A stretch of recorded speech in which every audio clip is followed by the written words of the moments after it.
بسم الله الرحمن الرحيم تبارك الذي بيده الملك وهو على كل شيء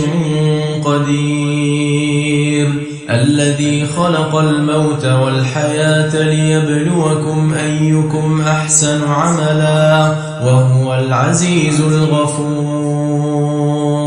الذي خلق 7 سماوات طباقا ما ترى في خلق الرحمن من تفاوت فارجع البصر هل ترى من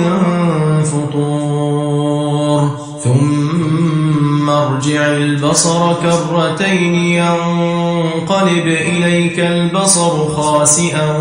وهو حسير ولقد زينا السماء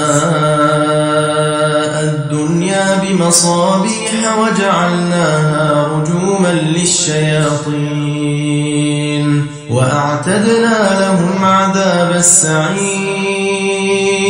وللذين كفروا بربهم عذاب جهنم وبئس المصير إذا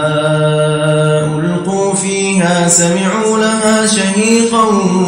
وهي تفور تكاد تميز من الغيظ كلما ألقي فيها فوج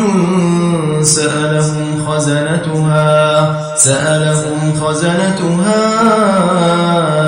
ألم يأتكم نذير قالوا بلى قد جاءنا نذير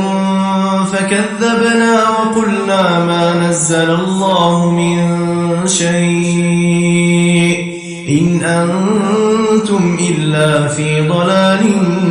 كبير وقالوا لو كنا نسمع أو نعقل ما كنا في أصحاب السعير فاعترفوا بذنبهم فسحقا لأصحاب السعير إن الذين يخشون ربهم بالغيب لهم مغفرة وأجر كبير وأسروا قولكم أو اجهروا به إنه عليم بذات الصدور ألا يعلم من خلق وهو اللطيف الخبير هو الذي جعل لكم الأرض ذلولا فامشوا في مناكبها وكلوا من رزقه وإليه النشور أأمنتم من في السماء أن يخسف بكم الأرض فإذا هي تمور أم أمنتم من في السماء أن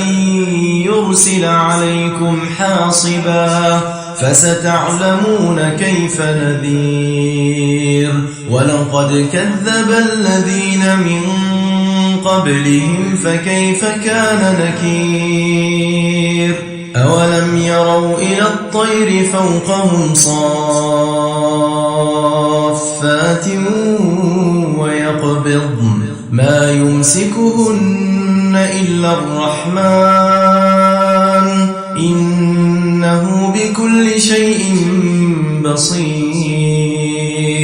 أمن هذا الذي هو جند لكم ينصركم من دون الرحمن إن الكافرون إلا في غرور أمن هذا الذي يرزقكم إن أمسك رزقه بل لجوا في عتو ونفور أفمن يمشي مكبا على وجهه أهدى أمن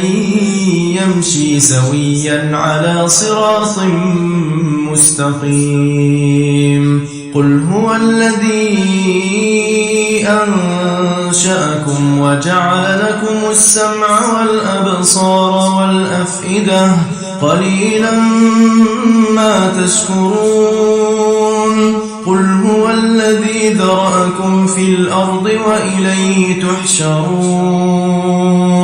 ويقولون متى هذا الوعد إن كنتم صادقين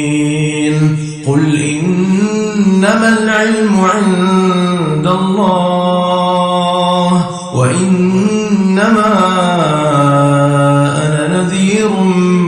مبين فلما رأوه زلفة سيئت وجوه الذين كفروا وقيل هذا الذي كنتم به تدعون قل أرأيتم إن أهلكني الله ومن معي أو رحمنا فمن يجير الكافرين من عذاب أليم قل هو الرحمن آمنا به وعليه توكلنا فستعلمون من هو في ضلال مبين قل أرأيتم إن أصبح ماؤكم غورا فمن يأتيكم بماء معين